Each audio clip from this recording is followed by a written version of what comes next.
Mi hijo me escupió la palabra en la cara, inútil, delante de su mujer, delante de los vecinos, delante del cura. Yo tenía piedras en las manos y él tenía vergüenza de mí. Eso fue en 1810. 2 años después, el 26 de marzo de 1812, la tierra de Venezuela se sacudió como si Dios le hubiera dado vuelta a la mesa. Todo lo que ellos construyeron se cayó. Todo, menos lo mío. Y mi hijo, parado entre los escombros de su casa, tuvo que caminar hasta mi puerta a pedirme refugio. No dije nada, solo le abrí. Pero lo que no sabe nadie, lo que nunca le conté a nadie, es por qué lo dejé entrar de último. Eso es lo que voy a contar hoy. Y cuando termine, usted va a decidir si soy una santa o soy un monstruo. Yo ya tomé mi decisión hace mucho tiempo. Esta historia la llevo guardada desde 1812 y ya me estoy muriendo. No de enfermedad grave, sino de años, de peso, de cosas que no se dicen y se quedan pudriéndose adentro hasta que el cuerpo ya no las aguanta más. Hoy las suelto todas, sin adorno, sin disculpa, sin pedirle permiso a nadie. Porque hay historias que si una se las lleva a la tumba no las merece. Le advierto que esta no es una historia bonita. Tiene partes que me dejan mal parada a mí. Tiene partes que dejan peor parados a otros. Tiene una traición que tardé años en entender del todo. Un secreto enterrado literalmente dentro de una pared.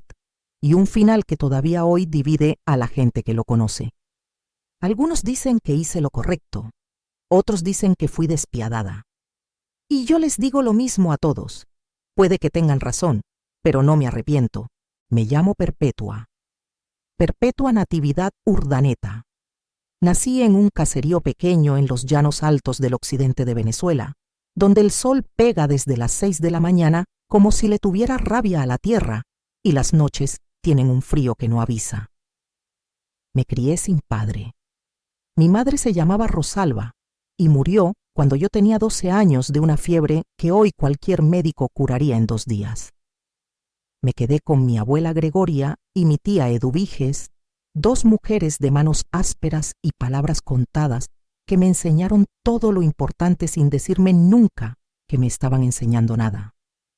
Mi abuela sabía leer la tierra, sabía dónde había agua sin necesitar pozo, sabía qué piedra aguantaba peso y cuál era trampa. Me llevaba con ella cuando caminaba por el cerro y yo la seguía en silencio, aprendiendo a mirar lo que la gente normal no mira. Eso fue lo más valioso que heredé en mi vida, más que cualquier tierra, más que cualquier nombre. La capacidad de mirar despacio lo que los demás pasan de largo. Me casé a los 17 años con Eliodoro Urdaneta. No lo elegí. Lo eligió mi tío, que era el hombre de la casa después de que mi abuelo murió, y que pensó que Eliodoro era buen partido porque tenía tierras y apellido. Lo que mi tío no supo ver, o no quiso, era que Eliodoro tenía también una manera de hablarle a las mujeres que no era hablar sino aplastar. No a golpes siempre. A veces solo con una mirada, con un silencio en el momento exacto, con una palabra suelta que cae en el lugar donde más duele y se queda ahí años. Aprendí a vivir con eso como se aprende a vivir con una piedra en el zapato. Al principio duele mucho, después uno camina distinto para no sentirla y al final ya ni sabe que está ahí. Tuve 3 hijos con Eliodoro. Cipriano, el mayor. Dolores, la única niña, que se murió de fiebres a los 4 años y que todavía la lloro cuando nadie me ve. Y Evaristo, el menor, que tenía los ojos de su padre pero el alma de otra persona que nunca supe de dónde vino. Los crié como pude, con las manos en la tierra, con el cuerpo cansado, con la boca callada más veces de las que debí callarla. Eliodoro murió cuando yo tenía 58 años, de una infección en la pierna que él mismo dejó pudrirse por terquedad. Y cuando murió, me quedé sola por primera vez en 41 años. Y descubrí que el silencio de una casa sin ese hombre adentro tenía un sabor que me avergonzó reconocer. Sabía a alivio. Eso no se lo conté a nadie, ni al cura, ni a las comadres, ni a mis hijos. Me lo guardé, como me guardaba todo. Fue en los meses después de que Eliodoro murió cuando empecé a subir al cerro. No tenía un plan. Caminaba porque necesitaba moverme, porque la casa me quedaba chica, de repente ahora que podía moverme en ella sin medir cada paso. Y en esas caminatas empecé a fijarme en las piedras. No sé exactamente cuándo empezó. Un día recogí una porque tenía una forma que me llamó la atención. Plana por un lado, curva por el otro, con un color gris oscuro que cambiaba según la luz. La metí en el delantal. La puse en el alféizar cuando llegué a casa. Y ahí quedó. Después fue otra. Después otra más. Empecé a acomodarlas en el suelo de la sala, a ver cómo encajaban, cómo se sostenían unas a otras, dónde iba el peso, dónde no. Era algo que hacía sola, en silencio, sin explicación. Algo que me daba una paz que no tenía nombre. Cipriano lo notó primero. Vino una tarde con Fermina, su mujer, una mujer de pueblo vecino que tenía la boca pequeña y una manera de mirar que siempre me hizo sentir que estaba siendo evaluada y hallada insuficiente. Se pararon en la puerta de la sala y miraron las piedras alineadas en el piso. Cipriano me miró a mí. «Mamá, ¿qué es esto?» «Piedras», le dije. «Eso veo, ¿para qué?» «Para mirarlas». Fermina se tapó la boca con la mano, no para toser, para no reírse donde yo la viera, pero la vi igual. Ese fue el principio. Cipriano empezó a contarle a la gente, y la gente del caserío, que no tenía mucho de qué hablar, encontró en mí un tema cómodo. La viuda de Eliodoro, que recogía piedras como los niños recogen canicas. El cura, el padre Abundio, me preguntó un domingo si me sentía bien de la mente. Le dije que sí. Me miró como se miran las cosas que uno no entiende, pero tampoco quiere molestarse en entender. Fue ese mismo mes cuando encontré la piedra que cambió todo. Estaba enterrada a medias en la ladera del cerro, grande como 2 puños juntos, más pesada de lo que su tamaño prometía. Era oscura, casi negra, con una grieta fina que la atravesaba de lado a lado sin romperla. Una piedra que había sobrevivido un golpe que debió haberla partido en 2. La saqué con las 2 manos, la cargué hasta la casa y la puse en el suelo junto a la puerta. No supe por qué la puse ahí, solo supe que ahí era su lugar. Y ahí se quedó. Si alguien me hubiera preguntado en ese momento qué iba a hacer yo con todas esas piedras, no habría sabido responder. Solo sabía que algo en mí estaba aprendiendo, algo que todavía no tenía forma, algo que estaba esperando el momento de volverse real. Y ese momento llegó de la peor manera posible. Llegó la tarde que Cipriano me miró a los ojos y me dijo que era una carga, que me fuera de su vida, que las piedras eran la prueba de que había perdido el juicio y que él no podía seguir respondiendo por una madre que avergonzaba a su familia. Lo que pasó después de esa tarde es lo que voy a contarle ahora, y le prometo que antes de que termine este video, todo va a tener sentido, cada piedra, cada silencio, cada decisión que tomé, hasta la última, sobre todo la última. La tarde que Cipriano me dijo que era una carga, yo estaba amasando maíz. Tenía las manos metidas en la masa, los brazos cubiertos hasta el codo, y él entró sin tocar la puerta como siempre hacía, con Fermina detrás. Y se plantó en el medio de la cocina con esa postura que tenía su padre cuando iba a decir algo que no admitía respuesta. «Mamá, tenemos que hablar». «Estoy ocupada», le dije sin mirarlo. «Esto no puede esperar». Levanté los ojos. Tenía la cara seria. Fermina miraba el piso con esa expresión de quien finge no estar escuchando lo que vino a escuchar. «Usted no puede seguir viviendo sola», me dijo. «No en este estado». «¿Qué estado?» «El de las piedras, mamá». La gente habla. El padre Abundio habló conmigo. Dice que le preocupa su estabilidad. Sentí algo moverse en el pecho. No rabia todavía. Algo más frío que la rabia. El padre Abundio le dijo eso. Sí, y yo lo veo también. Esta casa está llena de piedras. Usted sube sola al cerro. No tiene amigas, no va a las reuniones, no... ¿No qué? No es normal, mamá. Lo que hace no es normal. Me limpié las manos en el delantal, despacio. Lo miré a él. Después la miré a ella, que seguía mirando el suelo, pero tenía una comisura de la boca levantada apenas, casi nada, lo suficiente para que yo lo viera. Cipriano, le dije muy tranquila, esta es mi casa, estas son mis piedras, y yo soy una mujer que en 60 años no le ha pedido nada a nadie que no pudiera devolver, así que te voy a pedir que te vayas de mi cocina y me dejes terminar de amasar. No me voy a ir hasta que te vayas, le dije. Y esta vez no era tranquila.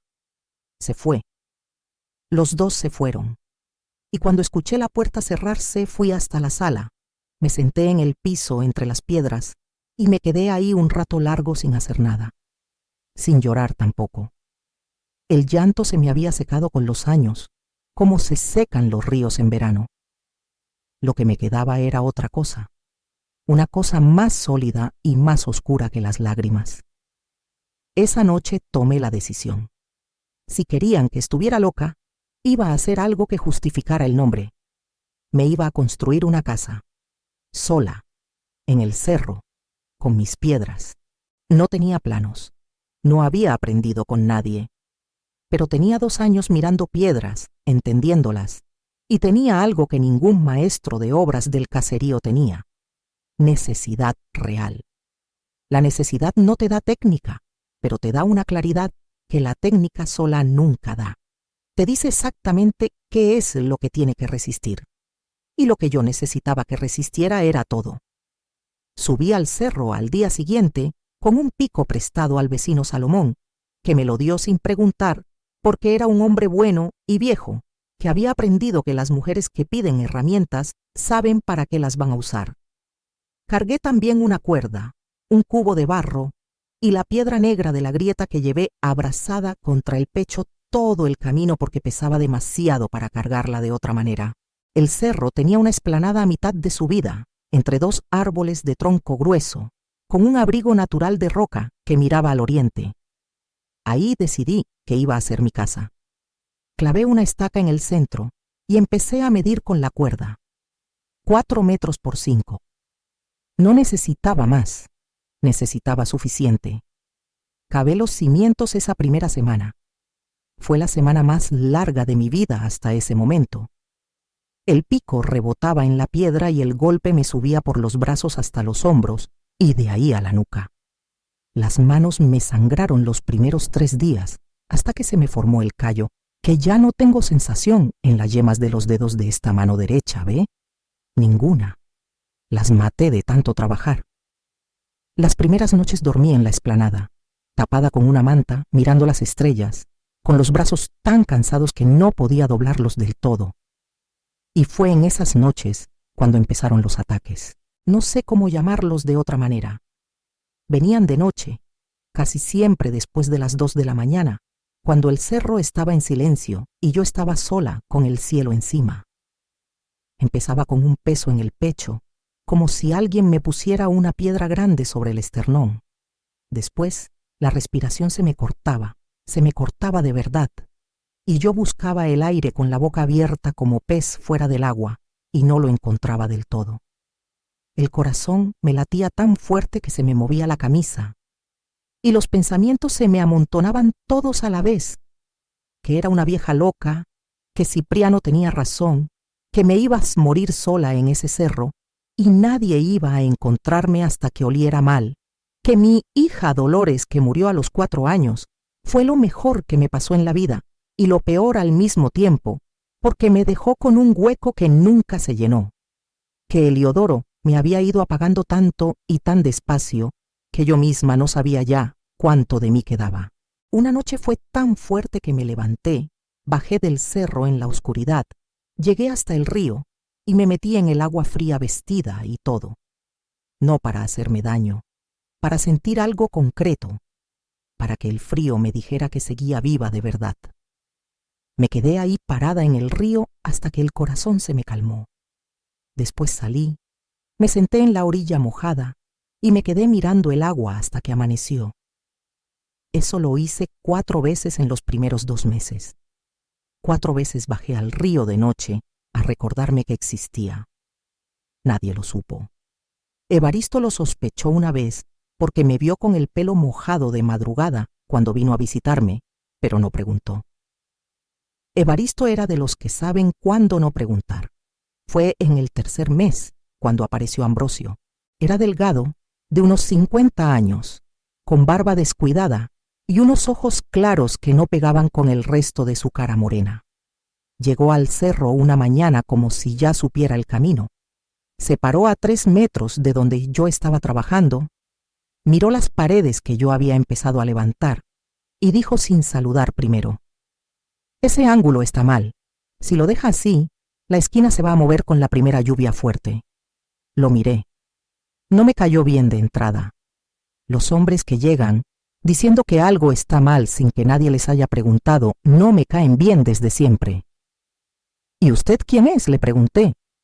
«Alguien que sabe de esto y que ve que usted también sabe, pero le falta una cosa». «¿Cuál?». «Saber lo que no sabe todavía». Me quedé callada un momento. Después le dije que si quería hacer algo útil que agarrara el otro pico. Y así empezó todo con Ambrosio. Trabajamos juntos desde ese día. Él sabía lo que yo intuía, pero no sabía nombrar. Cómo mezclar el barro con cal para que resistiera la humedad. Cómo calcular el ángulo exacto del techo. Cómo distribuir el peso en terreno de cerro donde la tierra no es pareja. Y yo le enseñé lo que él no tenía: la paciencia de escuchar cada piedra. Porque las piedras hablan si uno las escucha. Cada una tiene una posición donde encaja perfecto y 100 posiciones donde solo está aguantando. Aprender a distinguirlas es lo que me había enseñado mi abuela Gregoria, sin decirme que me estaba enseñando nada. 3 meses trabajamos juntos, y en esos 3 meses pasó algo que no planeé. Empecé a querer a ese hombre. No como se quiere a un marido, como se quiere a alguien que te mira como si lo que decís valiera la pena ser escuchado. Eso, para una mujer que había pasado 40 años siendo ignorada o aplastada, tiene un peso que es difícil de explicar si no se ha vivido. Ambrosio me miraba hablar sobre las piedras y asentía. Me hacía preguntas de verdad. Me corregía cuando me equivocaba y me lo decía de frente sin burla, como se le habla a alguien que uno respeta. Y eso, a los 60 años, me hizo más daño que bien, porque me recordó lo que había sido posible siempre y lo que yo había aceptado que no lo era. Cipriano se enteró. Bajó al cerro una tarde con la cara roja. «¿Qué es ese hombre que tiene usted aquí arriba?» «Un compañero de trabajo». «Duerme en su cerro, mamá. ¿Sabe lo que dice la gente?» «La misma gente que dice que estoy loca por recoger piedras. Esa gente. Es una vergüenza. Papá se estaría revolcando en la tumba». Me le paré enfrente.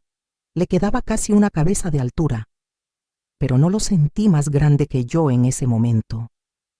«Tu padre», le dije muy despacio, «no tiene derecho a revolcarse en ningún lado. Construyó muy poco en vida para tener opinión sobre lo que yo hago después de muerto». Cipriano se fue sin decir más, pero en sus ojos vi algo que me preocupó más que sus gritos. Vi una decisión tomada, y las decisiones silenciosas de los hijos son las que más tardan en verse y más daño hacen cuando aparecen. Esa noche le dije a Ambrosio lo que había pasado. Él me escuchó. Después me miró al fuego un momento largo y dijo: «Perpetua, hay cosas sobre mí que usted debería saber. Dígamelas». Se quedó callado, el fuego entre los dos, el cerro en silencio. «Mañana», dijo, y mañana nunca llegó, porque esa noche algo cambió. Y lo que no me dijo Ambrosio esa noche fue la pieza que tardé meses en encontrar, literalmente enterrada, dentro de una pared.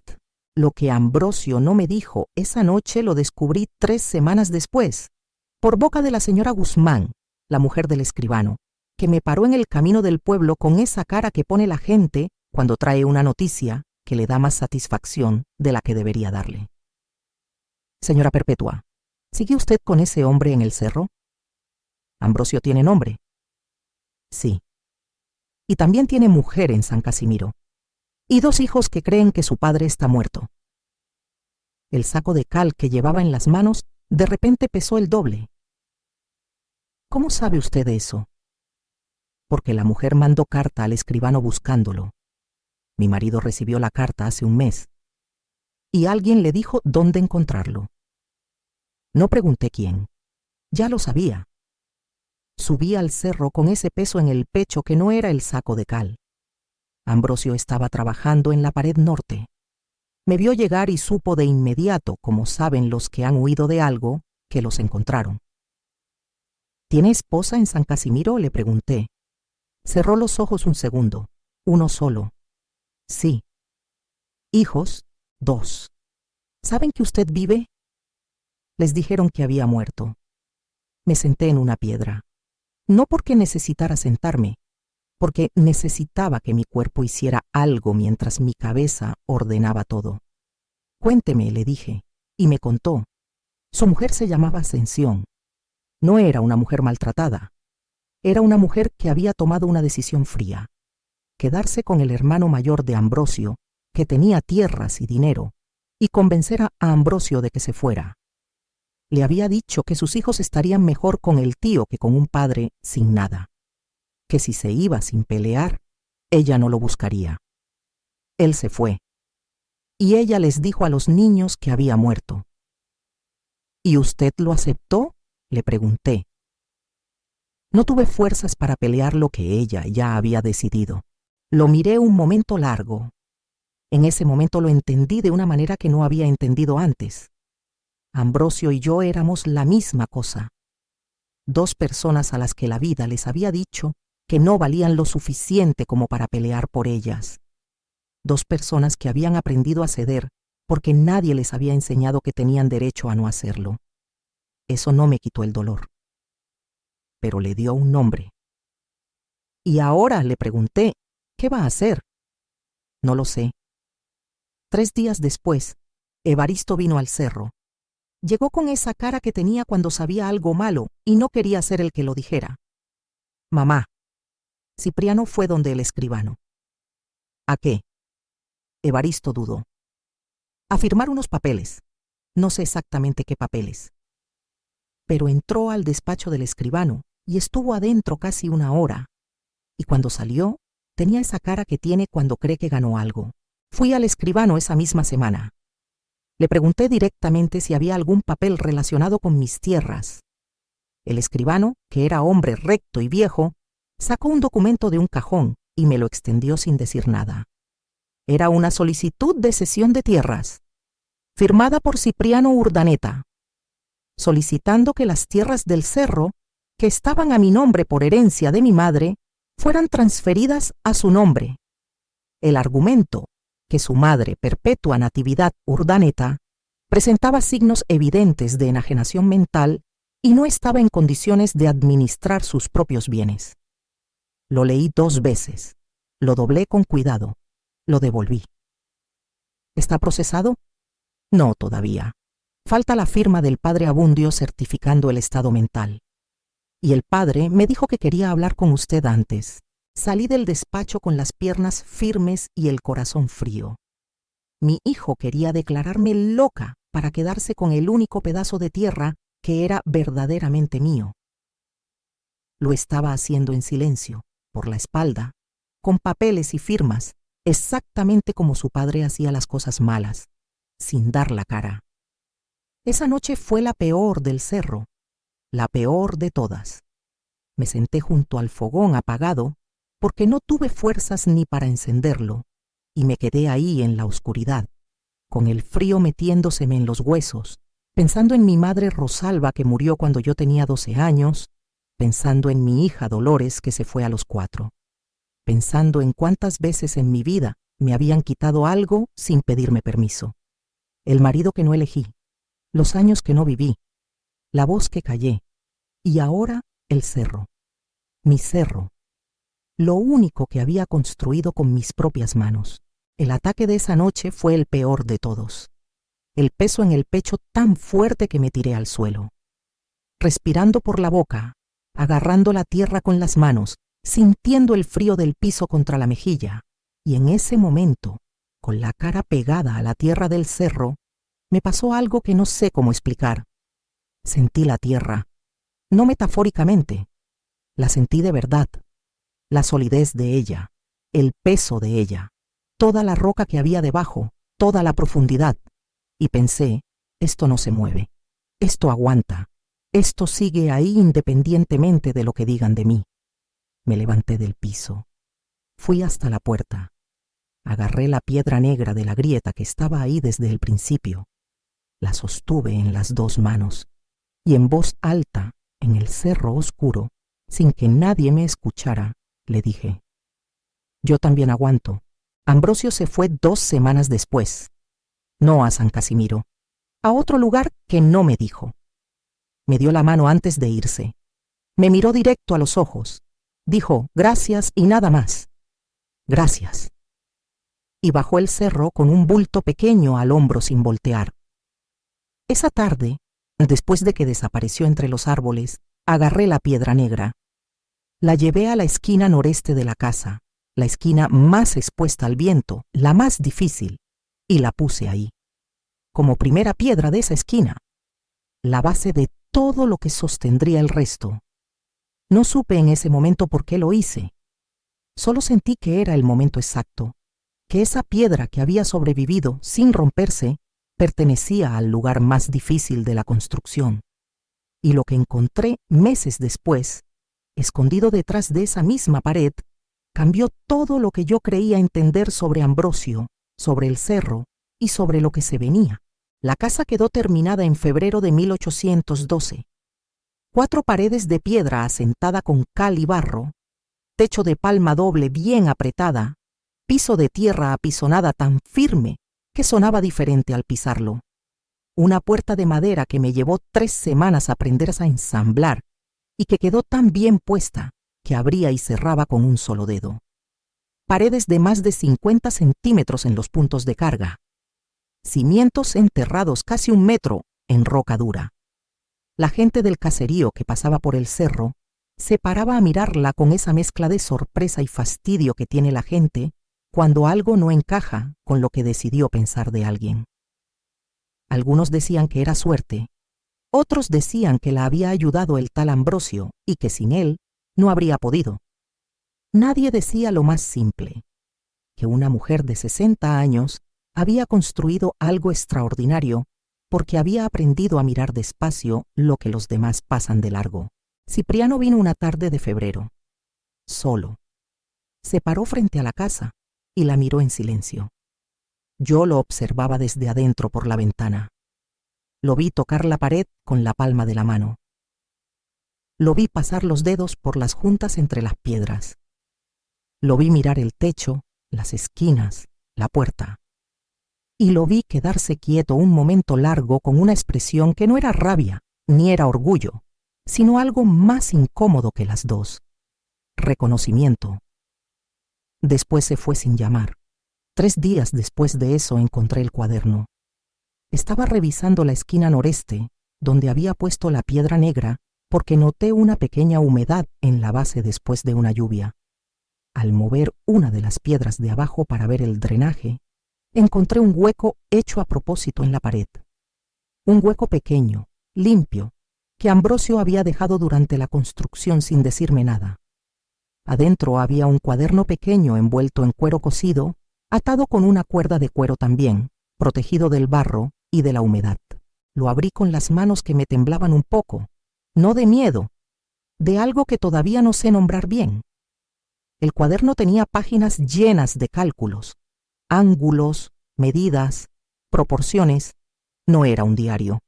Era un libro de construcción, escrito con letra pequeña y precisa, con diagramas hechos a mano, con notas al margen que decían cosas como: muros de carga nunca menos de 50 centímetros. Las esquinas son el punto de mayor tensión, y las primeras en ceder.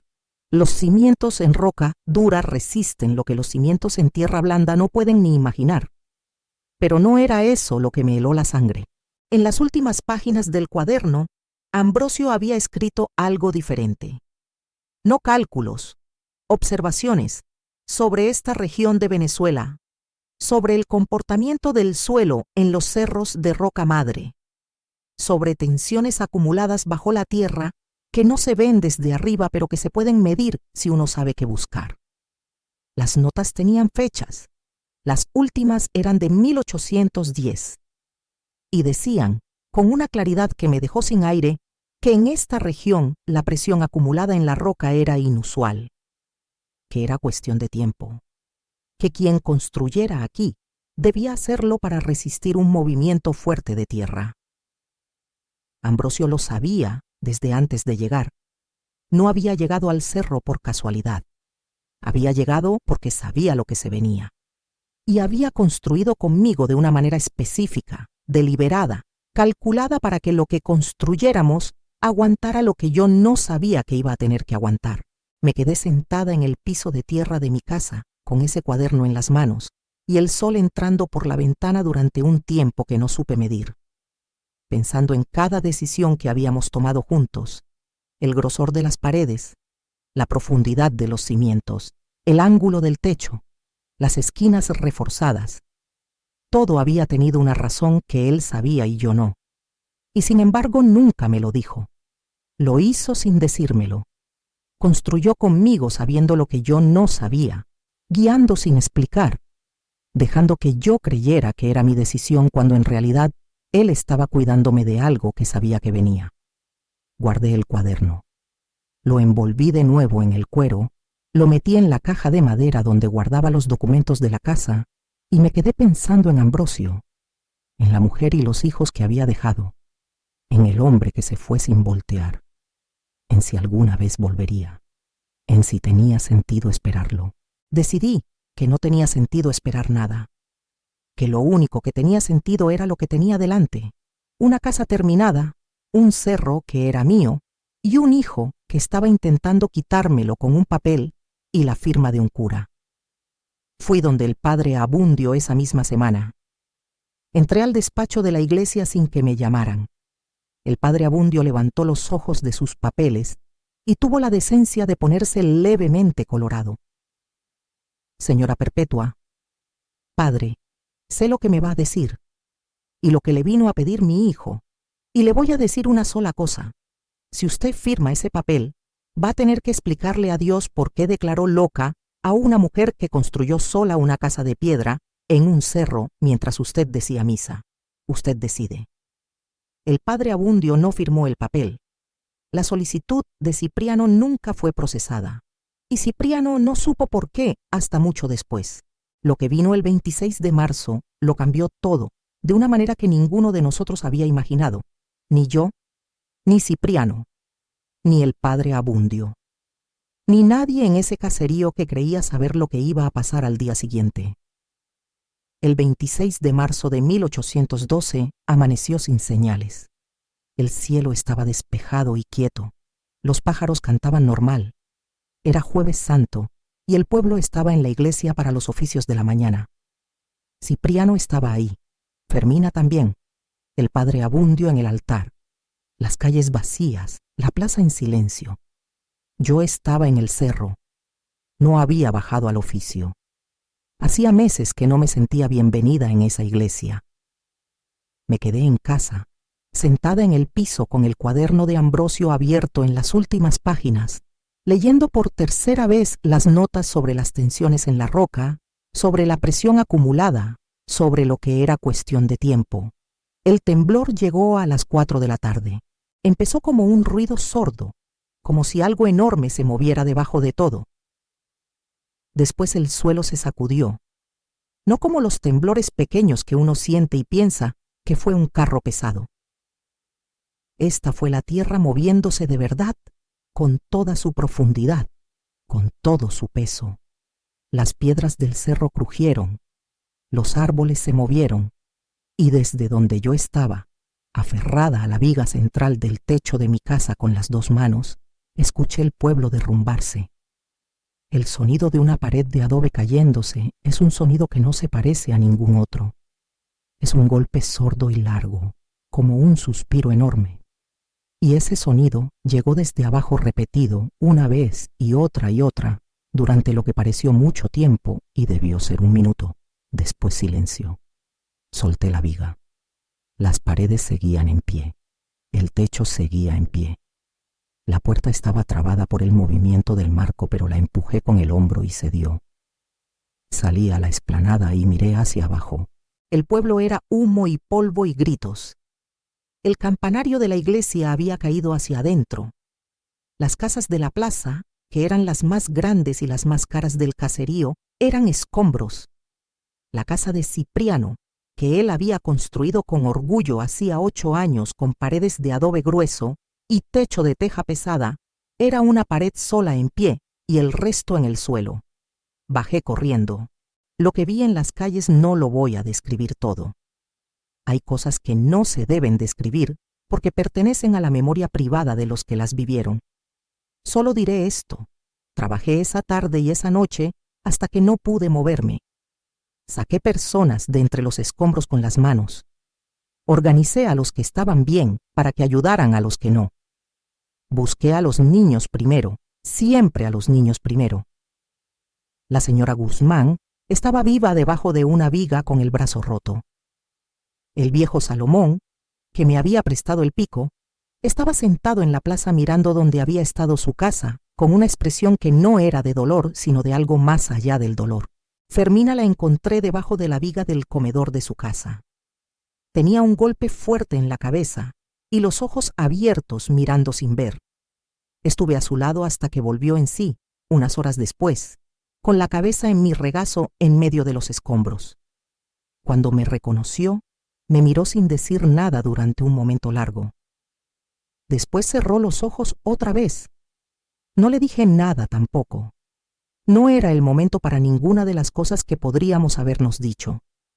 Cipriano lo encontré en la plaza, parado, sin un rasguño, mirando lo que quedaba de su casa. Me vio llegar. Se quedó quieto. Yo me quedé quieta frente a él. No hablamos. No hacía falta. Esa noche, sin que nadie me lo pidiera, abrí la casa del cerro. Prendí el fogón, saqué todo lo que tenía y empecé a subir gente. 17 personas esa primera noche. Familias con niños, viejos solos, vecinos que nunca me habían dicho una palabra amable. Los acomodé como pude en el piso, en los rincones, apretados pero adentro y con techo encima. Y ninguno en esas horas dijo nada sobre piedras ni sobre locura. Cipriano llegó al amanecer, solo, con un bulto pequeño. Golpeó la puerta con los nudillos, despacio, casi sin fuerza. Yo la abrí. Lo miré. Me miró. Y durante un momento largo ninguno de los dos habló. Entonces lo dejé entrar.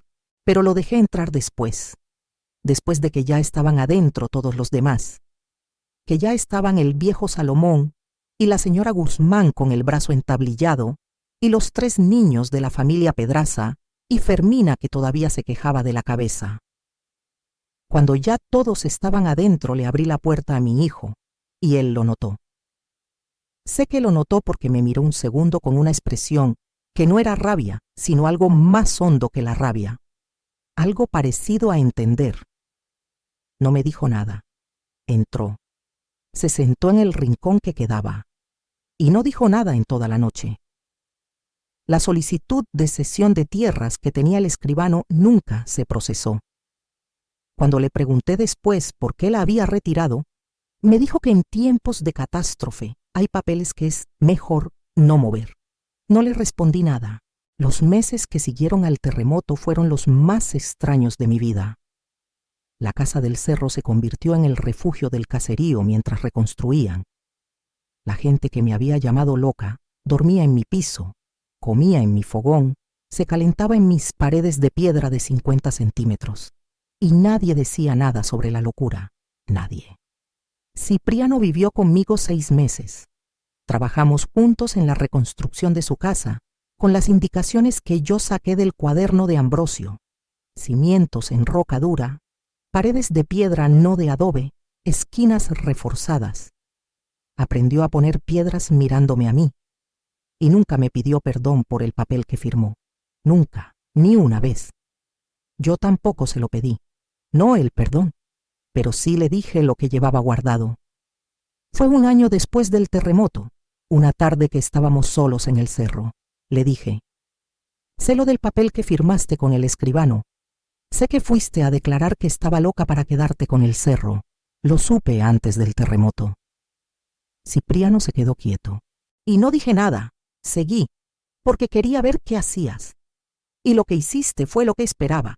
Seguir en silencio, esperar que el cura firmara y quedarte con lo mío sin mirarme a los ojos. Mamá. La noche del terremoto, cuando abrí esta puerta, no la abrí por vos, la abrí para los demás. A vos te dejé entrar al final, para que sintieras la diferencia aunque sea una vez. Cipriano no respondió. Miró las paredes, las manos, el piso.